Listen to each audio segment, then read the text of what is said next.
If you happen to be in South Africa, especially in the northern part of the country, you'll hear people greeting each other in Xitsonga. It's time to learn how to greet in Xitsonga. Let's start with Shewani. Shewani simply means hello. It can be used at any time of the day, not to be confused with Abusheni.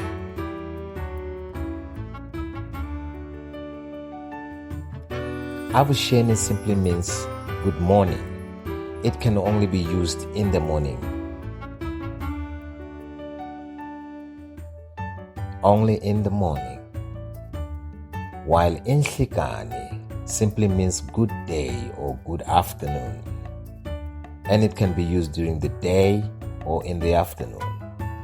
Riperile means good evening or good night.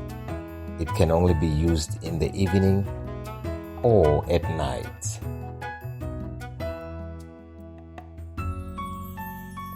Kunjani. Kunjani means how are you? You have to respond and say Nzipfukile kunjani wena, meaning I am fine and how are you? And you'll respond and say Nzipfukile. Nzipfukile means I am fine. That's it. I hope you find this very useful.